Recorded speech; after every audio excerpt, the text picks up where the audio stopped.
We met right here. It was dark that night. Anthony LaFleur was the undercover informant who brought down the criminals running the village of Allerton. No comment. Mayor Randy McCallum. Was the mayor a drug dealer? Yes. Police Chief Michael Baxton. Was the police chief a crook? Yes. And Street Superintendent Ronnie Cummings. He said he was going to wrap up a gun to shoot and kill someone. All three of them owe their prison time to the moments they spent caught on tape with LaFleur.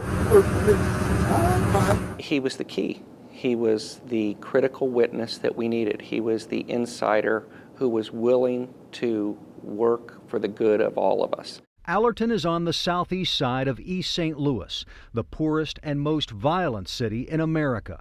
With a population of just 2,000 residents, hardly any tax base, and a long history of corruption, Allerton is always ripe for abuse, especially by the people who control it. But in recent years, the corruption in Allerton had become deeper and wider than ever, and it would take a unique effort to end it. Being honest in a corrupt department is difficult.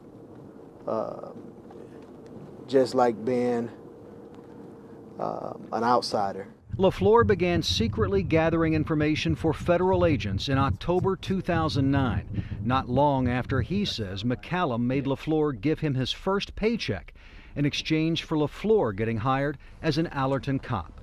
LaFleur had been a troubled kid from Allerton. He had been close to McCallum, so he had street cred, especially with the mayor. I had his total trust. Why do you think the mayor trusted you? I was down and out, needed some money. He thought he could persuade me to commit illegal activities. The first target of the investigation was Mayor McCallum. When you get ready, let's go. In a series of meetings in the summer of 2011, McCallum told LaFleur to steal drugs and cash from suspects, and they would share the profits. LaFleur says McCallum used some of the officers to target competing drug dealers so the mayor could eventually gain total control of the local drug market. He was the dictator. What he say goes. You know, he was John Gotti. The mayor? Yes. The mayor saw himself as a mafia boss of this community. Correct. McCallum proved it while he was under surveillance. With LaFleur as the informant, federal investigators caught the mayor accepting cash and what the mayor believed to be crack cocaine. But McCallum wanted a bigger score, insisting in a series of secretly taped conversations that he wanted to hit the mother lode and make LaFleur famous. Well, see, you're going to get that mother lode. That's my you stay top of the line, I'm going to make you famous out here. You'll never say nothing to nobody. This is our thing, man. Nobody. LaFleur was nervous, but he says federal agents walked him through every step, including attaching and repeatedly testing the recording devices until he felt comfortable doing it without them. I was a little nervous, but they walked me through it. And after that, I was like Mark McGwire hitting the home run after that, you know. Not that tough. It was just, you know, go along with the flow. A few months after getting McCallum, LaFleur put the hidden video camera on again, this time in the bathroom of the Flying J truck stop, just 2 miles from the Allerton Police Department. After putting on the gear, LaFleur walked past the coffee pots and soda machines, got in his marked Allerton police car, Sitcom Allerton 2013. called the police dispatcher, and reported an abandoned vehicle. 2013, go ahead. I was just flagged down by a pedestrian. They advised that there is going to be an abandoned vehicle over on Lakewood. I'm going to check it out. 2013, 10-4. A few minutes later, he reports the license plate to the dispatcher. Out of Illinois. Police Chief Michael Baxton arrives quickly, and as proof that LaFleur is no longer nervous, he laughs and cracks jokes with the target of the investigation. Crazy, man. Baxton falls for the bait. He calls the Columbia Police Department, which identifies the car as stolen, which means it's evidence in a criminal case. I think that's the key on the seat over there. Baxton tells LaFleur to get gloves. Hey, get your gloves on and open the trunk. Okay. Before LaFleur and Baxton arrived at the car, the FBI put 5 Xbox 360 video game consoles in the trunk. The total value of the gaming systems was around $1,500. They were put there to see if Baxton would steal them, and the police chief took the bait. All right, Johnny. Thank you. Oh, wait till that car pass. Okay, go ahead. You live at? Right at home. All right.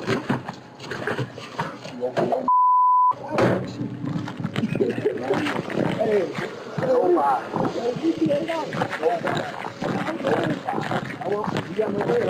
What were you thinking when all this is going on? My honest opinion, Yeah. I got him. Weeks after committing that crime, Baxton was hired as the police chief of East St. Louis, where he was chief years earlier until being forced out of his job.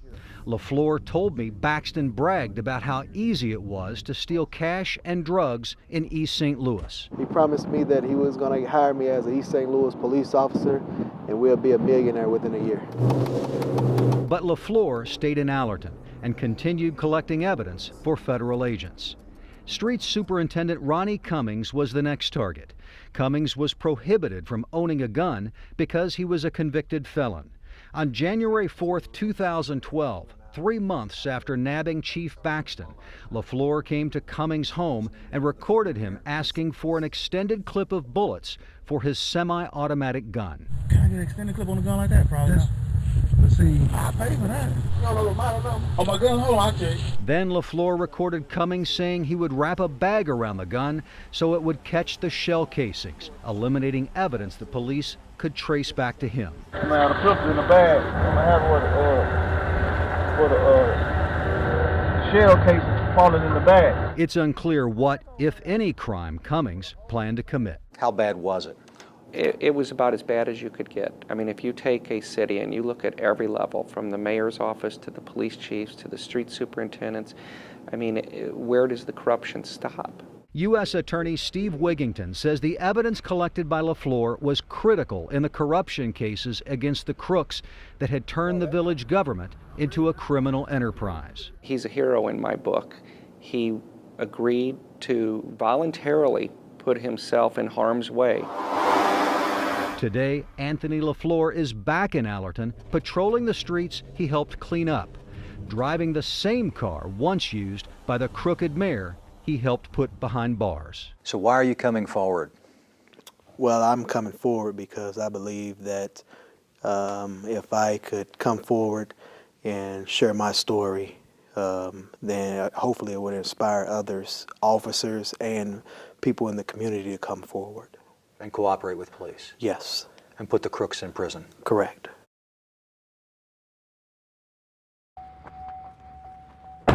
If you want to understand why Anthony LaFleur risked his life as an FBI informant, you need to come here.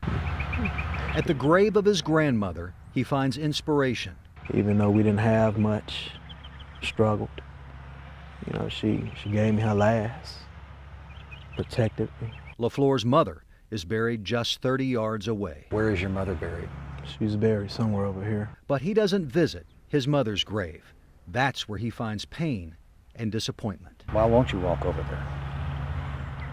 Ain't nothing over there with me. Anthony says his mother was a drug addict who abused him. When I was about 7 years of age, my biological mother attempted to shoot me up with heroin. She died in prison. I forgave her for the things that she did.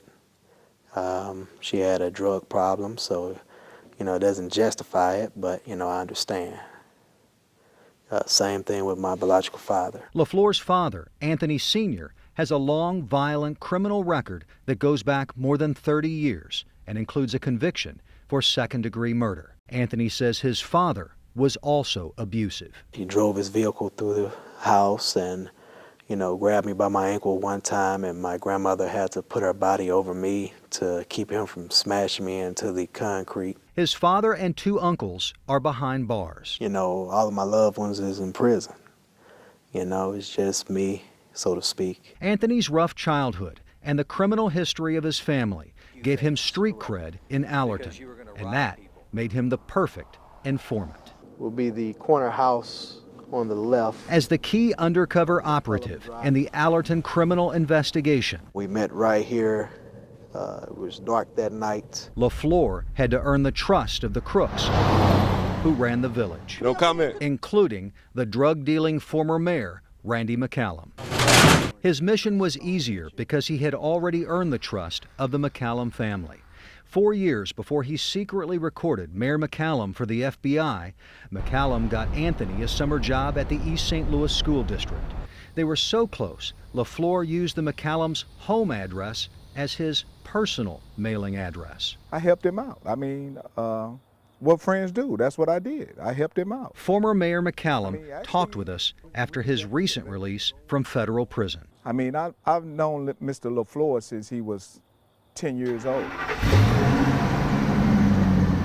McCallum caught up with LaFleur in the fall of 2009. The village hired Anthony as an uncertified part-time auxiliary police officer. But LaFleur says the job came with strings attached. Mayor McCallum told you that he would hire you as a cop, Yes. but that the condition of him hiring you is that you literally handed him your first paycheck. After I cashed it, yes.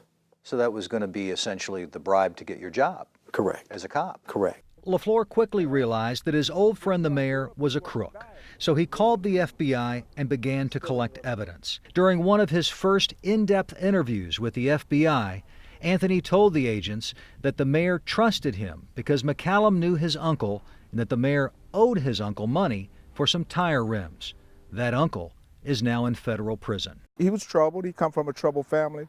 But far as more as I mean, he was a good kid, I thought. Yeah, he's a rat. Through McCallum's wife, Gwen, we obtained a box of documents that are not part of the public record, including the mostly unedited FBI field reports that describe in detail the information delivered to the feds by their informant, Anthony LaFleur.